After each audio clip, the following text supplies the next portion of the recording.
Hello everyone, welcome to my channel. आज से हम लोग हिस्ट्री की क्लास शुरू करने जा रहे हैं। हिस्ट्री में भी स्पेशली हम लोग एनिशिएंट इंडिया और मिडिएवल इंडिया के पूरे सिलेबस को कवर करेंगे। चूँकि मॉडर्न इंडिया इसलिए नहीं, क्योंकि मॉडर्न इंडिया के लिए मार्केट में ऑलरेडी बहुत सारे सोर्स अवेलेबल हैं। और जहाँ तक मेरे परसेप्शन का सवाल है, तो मेरे हिसाब से एनिशिएंट और मिडिएवल की तुलना में मॉडर्न को समझना ज़्यादा सरल है। इसके कुछ रीजन्स हैं। एक तो रीज़न यही है कि मॉडर्न इंडिया में जो भी घटनाएं घटी हैं उसके लिए लिखित साक्ष्यों की संख्या काफ़ी अधिक है। और दूसरी बात ये कि इनके घटनाओं का जो लेखन हुआ है वो इतने सुनियोजित और क्रमवार ढंग से हुआ है कि इसे समझने के लिए हमें किसी एक्स्ट्रा एफर्ट की ज़रूरत नहीं पड़ती है। पहला कि लिखित साक्ष्यों की संख्या अधिक है, और दूसरा इनका लेखन काफ़ी क्रमवार तरीके से हुआ है। जस्ट इसके उलट अगर हम प्राचीन भारत और मध्यकालीन भारत की बात करते हैं तो हम पाते हैं कि यहाँ पर लिखित साक्ष्यों की संख्या तो कम है। जैसे फॉर एग्जांपल अगर हम प्रागैतिहासिक काल की बात करें तो यहाँ तो लिपि का आविष्कार ही नहीं हुआ था। तो जब लिपि का आविष्कार ही नहीं हुआ था तो लिखित साक्ष्य तो होंगे ही नहीं। इसके अगले चरण में जब हम जाते हैं आदि ऐतिहासिक, तो हम यहाँ पाते हैं कि यहाँ लिपि तो थी पर इसे आज तक पढ़ा नहीं गया है। तो इतिहास के इतने लंबे कालखंडों का हमारे पास कोई भी लिखित साक्ष्य मौजूद नहीं है। तो आगे हम देखेंगे कि इनके बारे में हमें कार्बन डेटिंग विधि द्वारा जानकारी मिलती है, या फिर जो भी पुरातात्विक खुदाई हुई है उनसे जो सामान मिले हैं उसके ज़रिए हम लोग इनके इतिहास के बारे में जानते हैं। अब तीसरी बात यह है कि जब हम इतिहास के तीसरे चरण में जाते हैं, इस थर्ड चरण के बारे में हमें जानकारी राजाओं द्वारा लिखवाए गए शिलालेखों, ताम्रलेखों, पांडुलिपियाँ,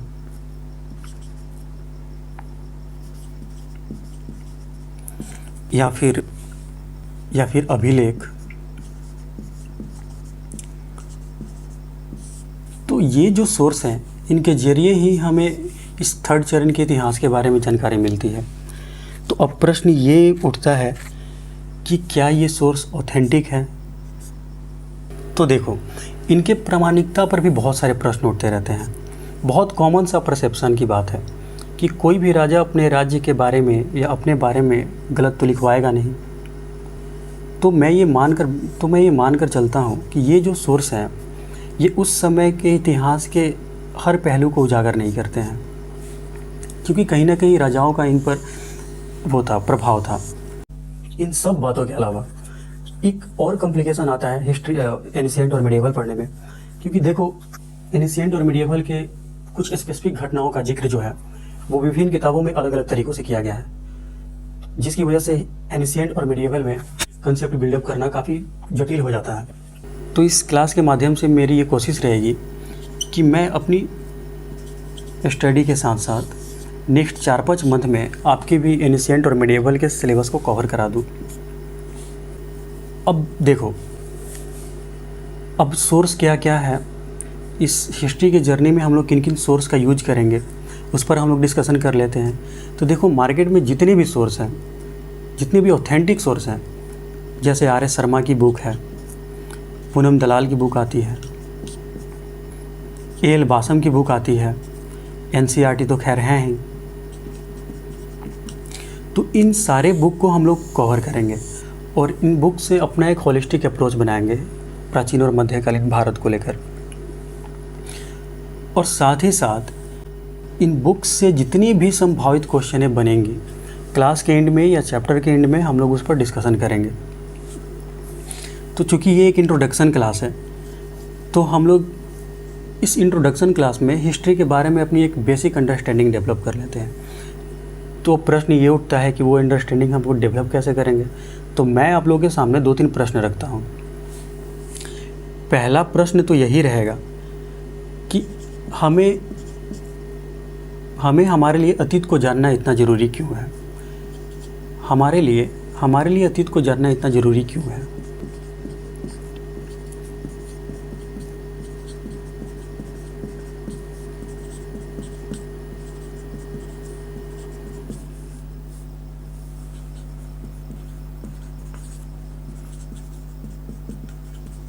क्यों है? अतीत, बीता हुआ कल। बहुत सिंपल वे में बोले तो कहा जा सकता है कि हमें हिस्ट्री क्यों पढ़नी चाहिए?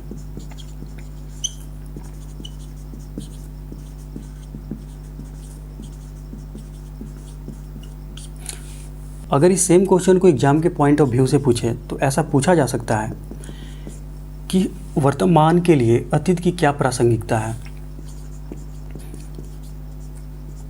वर्तमान के परिदृश्य को देखते हुए अतीत की क्या प्रासंगिकता है? वर्तमान के लिए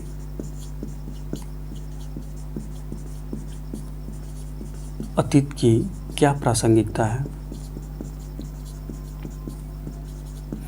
अब देखो, इन तीनों प्रश्नों का मतलब सेम है, बस पूछने का तरीका अलग अलग है। तो क्लास के एंड में हम लोग इस पर डिस्कशन करेंगे। फिलहाल हिस्ट्री पढ़ने से पहले एक और प्रश्न हमारे मन में होना ही चाहिए, और वो प्रश्न है कि आज जिस समाज में हम लोग रहते हैं, हम और आप आज जिस भी समाज में रहते हैं, क्या वो समाज सदा ऐसा ही था या धीरे धीरे इसका विकास हुआ है? समय के साथ क्रमिक रूप से इसका विकास हुआ है। अपनी हिस्ट्री के जर्नी में हम लोग इस पूरे अप्रोच को साथ लेकर चलेंगे। अल्टीमेटली हम लोग को हिस्ट्री में पढ़ना क्या रहता है? देखो, हिस्ट्री में हम लोग को मानव के इतिहास के बारे में ही तो पढ़ना है।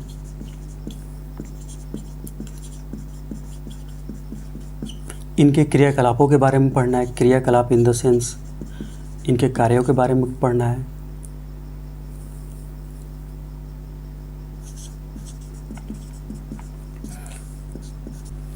और समय समय पर इनके क्रियाकलापों द्वारा जो परिवर्तन आएंगे उनके बारे में पढ़ना है, परिवर्तनों के बारे में पढ़ना है। अदरवाइज देखें तो हर चीज़ का अपना एक हिस्ट्री होता है। ब्रह्मांड का अपना एक इतिहास है, जानवरों का अपना एक इतिहास है, वनस्पतियों का अपना एक इतिहास है, या फिर हम और आप जिन जिन वस्तुओं को देख रहे हैं उनकी अपनी एक कहानी है। तो इस क्लास के ज़रिए एक चीज़ तो क्लियर हो गया कि पूरे इतिहास के सिलेबस में हम लोग को मानव के इतिहास के बारे में पढ़ना है। तो इस विज़न को आप लोग क्लियर रखें। तो चूँकि हिस्ट्री का एक बेटर समझ डेवलप हो सके, इसके लिए मैं क्या करता हूँ, तो मैं अपनी हिस्ट्री का क्लास 4600 मिलियन वर्ष पहले से स्टार्ट करूँगा।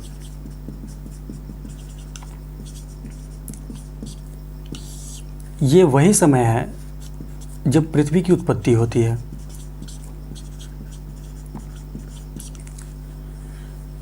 तो पृथ्वी की उत्पत्ति के बारे में हर किसी को बेसिक नॉलेज तो है। हर कोई ये बात जानता है कि पृथ्वी पहले आग की गोला थी। देन कुछ ब्रह्मांडीय परिवर्तनों की वजह से यहाँ पर बारिश हुए। बारिश के बाद यहाँ पर वनस्पतियों का विकास हुआ। जैसे ही वनस्पतियों का विकास होगा, यहाँ पर पृथ्वी के वायुमंडल में जो भी गैसीय कंपोजिशन है उनमें चेंजिंग आएगा। CO2 की मात्रा घटेगी, ऑक्सीजन का लेवल बढ़ेगा। अब जैसे ही पृथ्वी पर ऑक्सीजन का लेवल बढ़ेगा, वैसे ही यहाँ पर जीवन की उत्पत्ति स्टार्ट हो जाएगी। और इसी जीवन की उत्पत्ति में हम लोग मानव की उत्पत्ति के बारे में पढ़ेंगे। तो मेरा नेक्स्ट ही क्लास होगा पृथ्वी पर मानव की उत्पत्ति और विकास के बारे में। फर्दर आगे हम देखेंगे कि पृथ्वी को कई महाकल्पों में बांटा गया है, कई युगों में बांटा गया है। कौन कौन से महाकल्प हैं, जैसे पैलियोजोइक, मेसोजोइक, इनके बारे में हम लोग डिटेल में अध्ययन करेंगे। पृथ्वी की उत्पत्ति हो जाएगी, गैसीय कंपोजिशन जीवन के अनुकूल हो जाएंगे, तो वैसे ही हम मानव की उत्पत्ति को देखेंगे कि तो हम देखेंगे कि कैसे कैसे मानव का विकास हुआ, कैसे मानव अपने 4 पैरों से 2 पैरों पर चलना स्टार्ट करेगा और अपने हाथों का कुशलता से इस्तेमाल करना सीख जाएगा। अब जैसे ही ये दोनों चीज़ें होंगी, अपने पैरों का वो अच्छे से इस्तेमाल करना सीखेगा, अपने हाथों का कुशलता से इस्तेमाल करना सीखेगा, वैसे ही पृथ्वी पर आर्ट एंड कल्चर का विकास होना स्टार्ट हो जाएगा, जो हमारे सिलेबस का पार्ट भी है। जब हाथों के विकास के बारे में हम जब बात करेंगे तो हम ये देखेंगे कि जैसे जैसे मानव का विकास हुआ, मानव की जो प्रजातियाँ रही हैं जैसे ऑस्ट्रेलोपिथेकस, निएंडरथल, तो उनके हाथों का ग्रिप बहुत कमज़ोर था। जो जैसे जैसे हमारा विकास होता गया, हम होमोसेपियंस तक गए, तो इन हाथों के पकड़ने की कैपेसिटी बढ़ी, इनका ग्रिप बढ़ा, और जैसे ही हाथ और पैर का मानव इस्तेमाल करना कुशलता से सीख जाएगा, वैसे ही हम देखेंगे आग का आविष्कार होगा, पहिया का आविष्कार होगा। और ये आग और पहिया क्या है? आर्ट एंड कल्चर का ही एक पार्ट है। और अगर इसको और सरल शब्द में कहें तो ये आग और पहिया जो है, ये मानव के क्रियाकलाप हैं, मानव द्वारा किए गए कार्य हैं। तो इन्हीं आधार पर, मानव के इन्हीं क्रियाकलापों के आधार पर आगे पूरे हिस्ट्री को हम लोग फर्दर 3 भाग में डिवाइड कर पढ़ेंगे। एक प्रागैतिहासिक काल, दूसरा आधैतिहासिक काल और तीसरा ऐतिहासिक काल। अब प्रागैतिहासिक का फर्दर और डिवीज़न है पाषाण कालों में, पूरा पाषाण, मध्य पाषाण, नव पाषाण। तो जैसे जैसे हम हिस्ट्री में आगे बढ़ेंगे, इन पर डिटेल चर्चा हम लोग करेंगे। फ़िलहाल क्लास की शुरुआत में मैंने आपसे 2-3 प्रश्न पूछे थे। वो प्रश्न थे कि हमारे लिए अतीत को जानना इतना ज़रूरी क्यों है? अतीत को जानना इतना ज़रूरी क्यों है?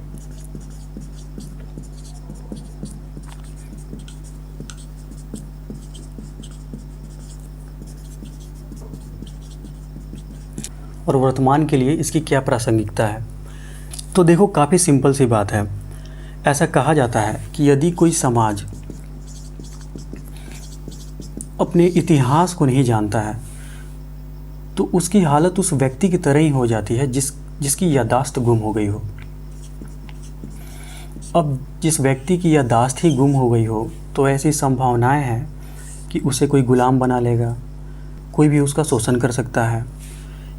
इसके अलावा देखो, ये सत्य है कि हमारे जितने भी पुराने रीति रिवाजें रही हैं वो आज भी हमारे मन में मौजूद हैं, और वो हमारे मन और चेतना में इतने अंदर तक चली गई हैं कि उससे आसानी से छुटकारा नहीं मिल सकता है। और इन सामाजिक रीति रिवाजों के भी 2 रूप हैं। एक इसके पॉजिटिव साइड को दिखाती है, तो दूसरा इसके नेगेटिव साइड को दिखाती है। अब जब हम इन नेगेटिव साइड की बात करेंगे तो हम पाते हैं कि हमारे समाज में बहुत सारी कुरीतियाँ, बहुत सारी बुराइयाँ मौजूद हैं। जैसे जातिवाद हो गया, धर्मवाद हो गया, क्षेत्रवाद हो गया। क्षेत्रवाद को लेकर कितनी लड़ाइयाँ होती रहती हैं। महिलाओं की जो स्थिति है, हम देखेंगे कैसे महिलाओं पर अयोग्यता लाद दिया गया। क्योंकि महिलाओं के बारे में अगर हम बात करें तो देखो, वैदिक काल में महिलाओं को काफ़ी फ्रीडम था, वो सभा एवं समिति के सदस्य भी होती थी। बहुत ऐसी महिलाएं हैं जैसे लोपामुद्रा हैं, मैत्रेयी है। मैत्रेयी तो हमारे एंशिएंट इंडिया की ऐसी कैरेक्टर है जिन्होंने ऋग्वेद के 228 सूक्त जो हैं, ऋग्वेद के जो 228 सूक्त हैं, इनमें से 10 सूक्त मैत्रेयी द्वारा प्रमाणित किए गए हैं। इतिहास के कालखंड में जैसे जैसे हम आगे बढ़ेंगे, हम देखेंगे कि महिलाओं को घरेलू काम के लिए ही गौण कर दिया गया, इन पर अयोग्यता लाद दी गई। और भी बहुत सारी बुराइयां हैं, जैसे भ्रूण हत्या हो गया, बाल विवाह हो गया, दहेज प्रथा हो गया। अब प्रश्न ये उठता है कि देखो, ये जितनी भी सामाजिक बुराइयां हैं, ये जितनी भी कुरीतियां हैं, ये जब तक हमारे समाज में रहेंगी, ये हमारे देश क्या, ये किसी भी देश के विकास को बाधित करेंगी। अब इसका समाधान क्या है? तो किसी भी बुराई या कुरीति को समाप्त करने के लिए हमें इसके जड़ तक जाना पड़ेगा, और जड़ तक जाने का एकमात्र रास्ता है, वो है इतिहास। वो इतिहास है।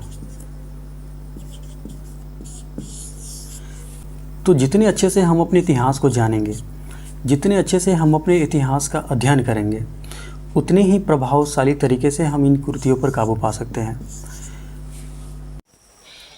तो आई होप शायद आप और हम इस क्लास के जरिए ये समझ चुके हैं कि हिस्ट्री हमारे लिए कितनी मायने रखती है। खास करके यदि आप किसी भी स्टेट पीसीएस या किसी भी एडमिनिस्ट्रेटिव सर्विस का प्रिपरेशन कर रहे हैं तो आपके लिए इसका महत्व और अधिक बढ़ जाता है। आशा करता हूँ कि आपको ये वीडियो इन्फॉर्मेटिव लगी हो। आज के क्लास में बस इतना ही। मिलते हैं नेक्स्ट क्लास में, जिसमें हम लोग पृथ्वी की उत्पत्ति और इस पर मानव जीवन के विकास के बारे में पढ़ेंगे। तब तक के लिए थैंक यू।